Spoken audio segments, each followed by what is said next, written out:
నమస్కారం దుగ్గరాజు శ్రీనివాసరావు గారు. నమస్కారం. ఇప్పుడు మన పెద్దలు చెన్నయ్య గారు చెప్పారు. అనుభవంతో తర్వాత గత అనుభవాల గుణపాఠాలతో చంద్రబాబు నాయుడు గారు జాగ్రత్తగానే ముందడుగు వేసి మంచి పరిపాలన అందిస్తానంటున్నారు. కానీ ఒకవైపు విభిన్నమైన విధానాలున్న బీజేపీ తోటి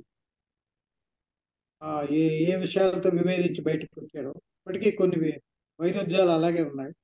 ఇంకొకటి ఏంటంటే ఆయన జగన్ మించి సంక్షేమ పథకాలు రెట్టింపు తీసుకెళ్ళిపోయాడు.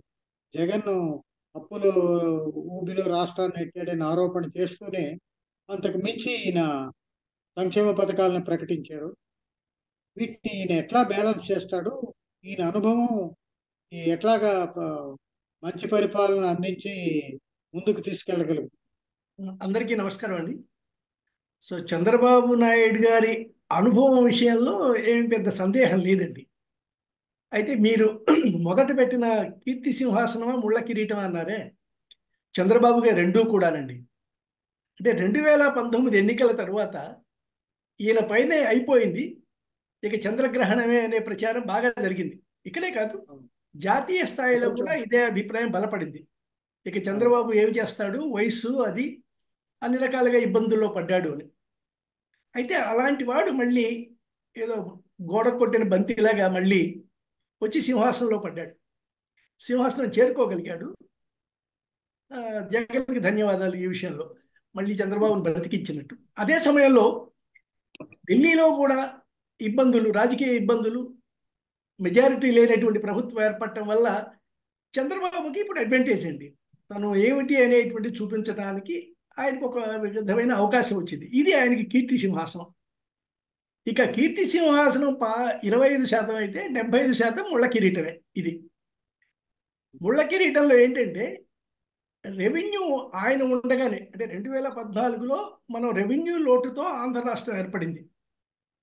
అప్పటి నుంచి కూడా ఆ రెవెన్యూ పెంపుదల విషయంలో పెద్దగా మార్పు కనిపించలేదండి. అంటే చంద్రబాబు చాలా కష్టపడ్డాను, అవి తెచ్చాను ఇవి తెచ్చాను అని చెప్పినప్పటికీ కూడా ప్రజల జీవితాల మార్పుకు సంబంధించినటువంటి ఆ మార్పు కనిపించలేదండి. దాని బదులు ఆయన ప్రచార ఆర్భాటం బాగా చేస్తున్నాడు. సో ఎన్నో భారీ ప్రాజెక్టులు కట్టారండి. నేను నాగార్జున సాగర్ నిర్మాణం చూశాను, శ్రీశైలం నిర్మాణం చూశాను, కానీ ఏ ముఖ్యమంత్రి కానీ ఏ ఇరిగేషన్ శాఖ మంత్రి కానీ అన్నిసార్లు ఆ ప్రాజెక్టుల గురించి ఎప్పుడు వెళ్ళలేదండి. ఎవరు వెళ్ళలే, అసలు ప్రచారం లేదు. అక్కడ ఎవరో ఒక చీఫ్ ఇంజనీర్ ఉంటాడు, వాడు చూసుకుంటారు. పూర్తిగా సాంకేతిక పరంగా జరగాల్సినటువంటి దాంట్లోకి ఈయన వేలు పెట్టాడు. సో కేసీఆర్ గారు ఏ విధంగా అయితే కాళేశ్వరం డిజైన్లు నేనే, అన్నీ నేనే అనే సర్వంతర్యామి లాగా ప్రవర్తించాడో, అంతకుముందు పోలవరం విషయంలో చంద్రబాబు కూడా అలానే ప్రవర్తించాడు. పోలవరం ఏటీఎం అని మోడీ గారు అన్నారు కదా. అంటే డబ్బు విషయమే కాదండి, అసలు దాన్ని ముందుకు సాగనివ్వకుండా ఈయన ప్రతి సోమవారం అక్కడికి వెళ్ళటం ఏమిటి అసలు? మొత్తం ఒక రోజంతా పని వేస్ట్. ఆదివారం సిద్ధం అవ్వాలి, అధికారులందరూ కూడా ఆయన వస్తున్నాడని. సోమవారం అంతా ఆయన విషయం చూసుకోవాలి, మంగళవారం ఆ శ్రమకు విశ్రాంతి తీసుకోవాలి. సో పని చెడగొట్టేటువంటి పద్ధతి తప్పించి చంద్రబాబు అనుసరించినటువంటిది పని ముందుకు తీసుకెళ్లేటువంటి పద్ధతి మాత్రం కాదండి. సరే, అయిపోయింది. చాలా మంది జనాలను కూడా తీసుకెళ్లి చూపించి జై జై చంద్రన్న అని ఇది చేసి, అది కేవలం జర్నలిస్టులు కూడా తీసుకెళ్లారండి. ఓ పెద్ద మంచి బస్సులు ఏర్పాటు చేసి తీసుకెళ్లారు విజయవాడ నుంచి. అయితే దానికి అక్కడ జర్నలిస్టులుగా వాళ్ళకి చేసిన ఖర్చు కన్నా వాళ్ళు రాసుకున్న ఖర్చు ఎక్కువ. సో ఇక్కడి నుంచి పోలవరం వెళ్ళి రావడానికి అయ్యే ఖర్చు కన్నా గవర్నమెంట్ చూపించుకున్న ఖర్చు ఎక్కువ. ఇది వెళ్ళిన జర్నలిస్టులకి తెలుసు, అక్కడ ప్రజలకు తెలుసు, రాష్ట్ర ప్రజలకి అందరికీ కూడా తెలుసు. సో ఈ విధంగా ఇతని దగ్గర ప్రచారం అధికం, పని తక్కువ అనేటువంటి అభిప్రాయాన్ని ప్రజల్లో బాగా స్థిరపడేలాగా ఆయనే చేశాడు. అమరావతిని గ్రాఫిక్స్ అనేటువంటి ప్రజలు నమ్మారండి. నిజానికి అక్కడ జరిగే వర్క్ కన్నా ఆయన కంప్యూటర్ తెర మీద చూపించే నగరం మహానగరంగా ఉంది, అక్కడికి వెళ్ళి చూస్తే అదేమి ఉండదు. సో ఇలా తను చేసిన తప్పులు బయటపడటం మొదలైన తర్వాత ఇక లాభం లేదని 2018లో తిరుగుబాటు అన్నాడు. సో 2018లో తిరుగుబడవచ్చు, కానీ వెళ్ళి కాంగ్రెస్తో చేతులు కలపడం కర్ణాటక ఎలక్షన్స్లో అనేటువంటిది అతను చేసిన భారీ తప్పిదం అండి, రాజకీయ తప్పిదం. సో ఈ తప్పిదాలు చేసిన తర్వాత ఆయన గెలుస్తాడు అని 2019లో ఎలా అనుకుంటాం? అనుకోలేదు, ఓడిపోయాడు కూడా.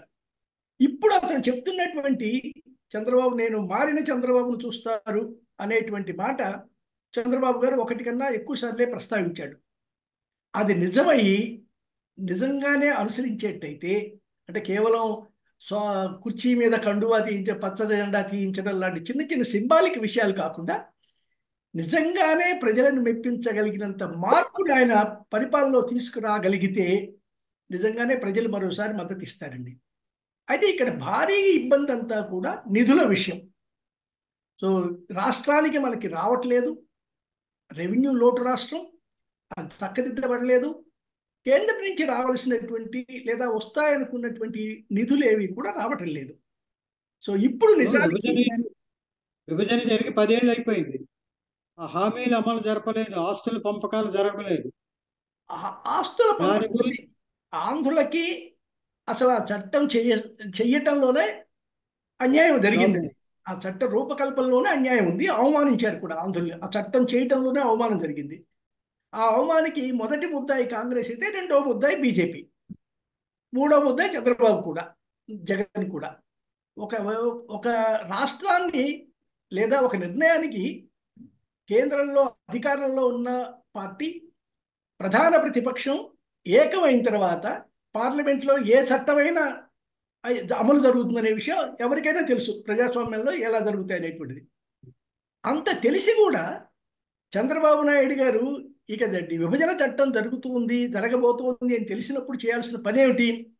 నాయకుడిగా నా రాష్ట్రానికి ఇవి కావాలి, నా రాష్ట్రానికి ఇవి కావాలి అని అడగాలి కదా. ఆయన అడగాల్సిన కాంగ్రెస్ వాళ్ళని కానీ, ఒత్తిడి పెట్టాల్సిన బీజేపీ వాళ్ళని కానీ అడగకుండా కేవలం ఎక్కడెక్కడ తిరిగాడు, బెంగాల్కి వెళ్ళాడు, తమిళనాడుకి వెళ్ళాడు, అసలు దీంట్లో ఏ మాత్రం పాత్ర లేని వాళ్ళందరినీ కలిసి వచ్చాడు. దానివల్ల విభజన ఆగకపోగా నష్టం జరిగింది. రెండోది, బీజేపీ అసలు అంతర్గతంగా చర్చ జరగకుండా, అంటే ప్రత్యేక హోదా అనేటువంటి చర్చ జరగకుండా, ఆంధ్ర రాష్ట్రానికి ఏమిద్దాము అనేటువంటిది బీజేపీ కూడా మాట్లాడుకోకుండా ఇది ఎంతకాలం సాగుతుంది, ఏం చేయబోతున్నారు అనే దాని దగ్గరే ఆంధ్రులు ఆత్రుతగా ఎదురు చూస్తున్నటువంటి విషయం అండి. సో ఉదారంగా ఇవ్వగలుగుతారా? ఉదారంగా ఇవ్వటానికి తగ్గటువంటి పద్ధతులు ఉన్నాయా? అవి అసలు ఆలోచిస్తున్నారా? ఇవి చూస్తున్నారండి. అయితే ఏవేవో ఇంతకుముందు మనకు వచ్చి వెనక్కి వెళ్ళిపోయినవి ఉన్నాయండి. అంటే ఆంధ్రప్రదేశ్కి గతంలో మనకు మెరైన్ పోలీసింగ్ అకాడమీ శాంక్షన్ అయింది. అది మచిలీపట్నం దగ్గర పెట్టడానికి భూసేకరణ కూడా జరిగింది. దాదాపుగా భూసేకరణ కూడా పూర్తి అవుతున్న సమయంలో దాన్ని ఇక్కడి నుంచి రద్దు చేసి మరో రాష్ట్రానికి తీసుకెళ్లారు, బహుశా గుజరాత్కి తీసుకెళ్ళినట్టున్నారు. సో దాన్ని అడగగలుగుతారా? దక్షిణాదిన మాకు కావలసినటువంటి, అసలు ఉన్నది మనం ఎలాగో అన్ని ఈస్ట్ కోస్ట్ వెస్ట్ కోస్ట్ విడివిడిగా ఉండాల్సిందే కాబట్టి మరొకటిసారి అడగగలుగుతాడా? అదేవిధంగా చంద్రబాబు గారు అడగాల్సింది కృష్ణా గోదావరి పరివాహక ప్రాంతంలో ఉన్నటువంటి చమురు నిల్వలు అలాగే సహజ వాయువు నిల్వల్ని ఇక్కడే ఉపయోగించాలి అని పట్టుపట్టగలడా? గుజరాత్కు వెళ్ళేటువంటి ట్యూబ్ లైన్ అంతా వేసుకోవడం జరిగిపోయింది రిలయన్స్ వాళ్ళు. దాన్ని ఆపి ఆ పరిశ్రమలు ఇక్కడే పెట్టాలి అని పట్టుపట్టాల్సినటువంటి అవసరం ఉంది. ఇవి ఇలాంటివి వచ్చినప్పుడు కేంద్రానికి రాష్ట్రానికి ఒక ఘర్షణ వాతావరణం తప్పదు. దీన్ని ఎలా ఆయన సరిదిద్దగలుగుతారు, ఏం చేయగలుగుతారు, ఏమి నిధులు అక్కడికి తీసుకురాగలుగుతారు, దీని మీద ఆయన రాజకీయ చతురత, పాలనా అనుభవం పూర్తిగా పెడితే తప్పించి సాధ్యం అవుదండి. ఎందుకంటే ఇప్పుడు మనకు అనుకోకుండా బీహార్ కూడా ఇదే డిమాండ్స్ చేసేటువంటి ఇంకో రాష్ట్రం కూడా మద్దతు అవసరం అవుతుంది అక్కడ జేడీయూ. సో కాబట్టి చాలా ట్రిక్కిష్. ముళ్ళ కిరీటం ధరించాడు, ఆ ముళ్ళు తనకి గుచ్చుకోకుండా, రాష్ట్రంలో ప్రజలకు కూడా కాళ్ళకి గుచ్చుకోకుండా ఏ విధంగా ఆయన దాన్ని తన బ్యాలెన్స్ చేయబోతున్నాడు, ఏ విధంగా దాన్ని ముందుకు అడుగు వేయబోతున్నాడు అనే దానికోసం మనం ఎదురు చూస్తున్నాం.